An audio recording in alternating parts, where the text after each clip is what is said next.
Okay, so guys, in this segment, a local resident named Shannon is going to be discussing the negative impacts that asylum hotels have been having in her area of Chesterfield. And as we know with asylum hotels, it's become a repetitive pattern whereby hotels are being subsidized to house asylum seekers and they're getting paid a lot of money for doing so, whilst the locals are suffering with homelessness and there's not enough money to house the homelessness of people that are British, but all of a sudden there's money, multi-millions, to house asylum seekers that is mostly men, aren't coming over with any kids, any women, anything. It's just the man.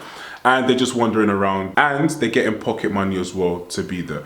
So yeah, but anyway guys, we're going to be watching this segment, but I'm going to be showing you the clips of the Labour MP because he has no solution. Like, she's asking a question and he's just dancing around. So I'm going to cut just to the parts of the Labour MP and see his response. Asylum hotels, migrant hotels were also a big issue in last week's local elections. We can hear from a voter, Shannon Freeman, who lives near an asylum hotel in Chesterfield. Hello to you, Shannon. What are your concerns? My main concerns are to do with homelessness. I feel that there's a big issue with it at the moment, and although the Chesterfield Council are trying, there is a massive backlog of local residents that do not have a home to live in.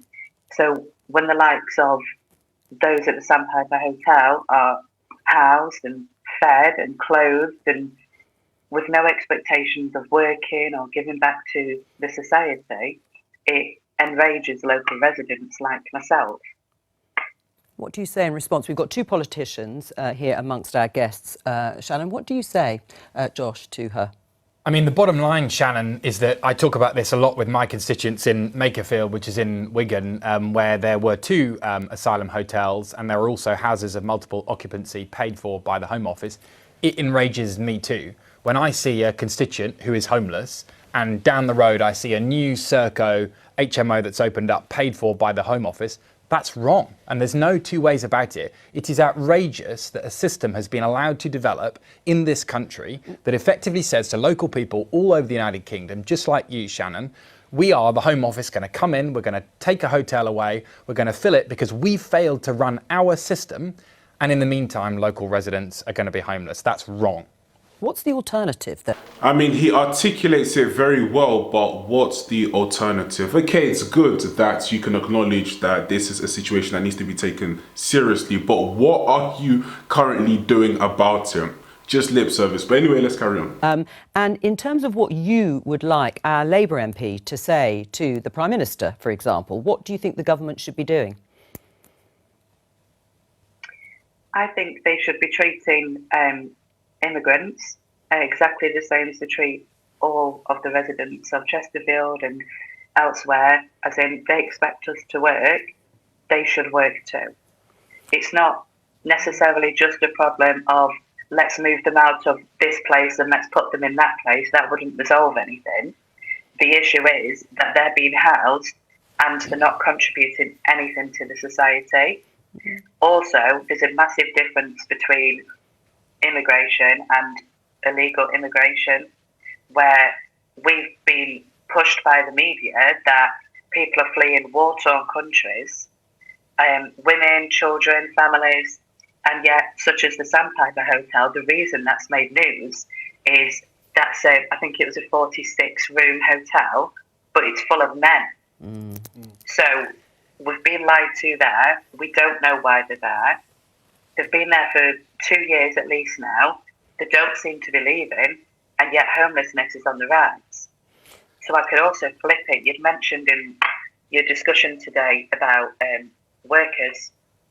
Now, it's also of the opinion that we feel that tax is going to rise to pay for people such as this being housed, which is going to push unemployment. People are not going to want to work if tax is going up and up and up. Otherwise, they're working for nothing. Right. And they will be on benefits. I mean, listening to this, I mean, you're in government. Surely you can do something about this situation. I mean, the Conservatives failed too, as Stuart has said, but it almost feels as if you're looking at this from the sidelines, Josh, not you personally, but the Labour government. Let me just say what we are doing. I agree with so much of what Shannon just said there. We have increased the speed of decision making around asylum claims by 52%. We have deported 25,000 people who have no right to be here, which is a massive increase on what the last government's gone. We've also deported the increase in foreign national offenders, people who've committed crimes but are not British citizens, has gone up by 20%.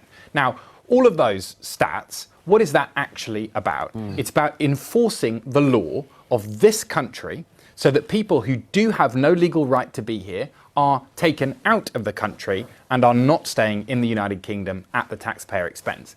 Sometimes I think this conversation can get a little bit abstract so that simple solutions sort of cut through, and actually things like the asylum backlog, clearing the asylum backlog is how we close down hotels right across the constituency. Stuart has said twice that we've done nothing, which is just wrong.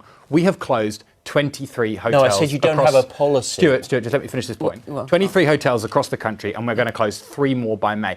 Is that fast enough? No, it is not fast enough. We should have none of these hotels open, and I very much hope by the next election that is where we get to, because my voters, just like Shannon, will judge how effectively we do that, and they are right to judge that. Just before I come to you, Danny and Joe, are you impressed by what you've heard there, that you can't just reach, Shannon, for simple solutions? These things don't happen quickly, well, clearly, from what you've described. Shannon? Sorry, I was just taking in everything that's been said there. I'm sure. It's a very good thought, to be honest. I do notice that, yes, there are different views from different Labour parties about what the solution is. I don't feel that the solution is necessarily having to close hotels down or remove certain people. It's not allowing them in the first place. That is what we as the public are wanting to see more action on that. And the reason we're not feeling heard is because of places like the Sandpiper, where they just enter our country for no apparent reason. And again, as I mentioned before, there's no expectations on them. Right. So what we'd like to see is them being treated exactly the same as the UK residents already. If you are wanting people to work, then you should be expecting them to work as well under a certain amount of time. And if that does not happen, it's going to cause an internal civil war. Right. Well, you voted for reform, I understand, in these local elections. Was this the main issue that drove you to do that? All right.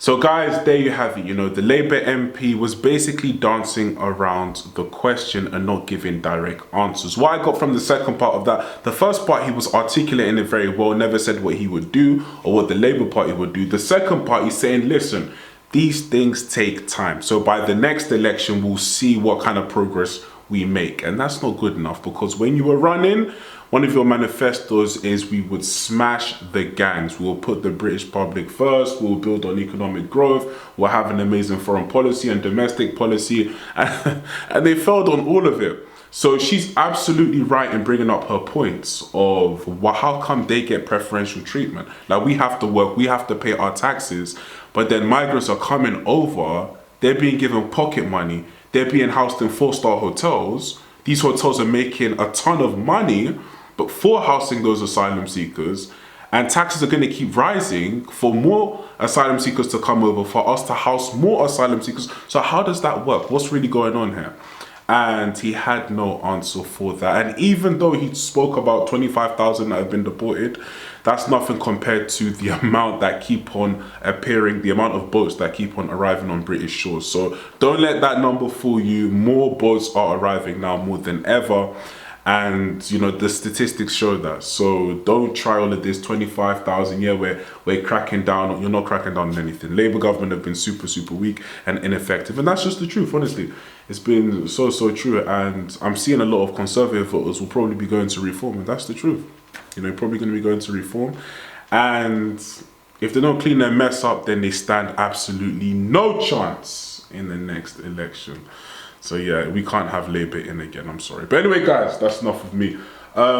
Yeah, like, comment and subscribe, and I'll catch you at the next video. Peace.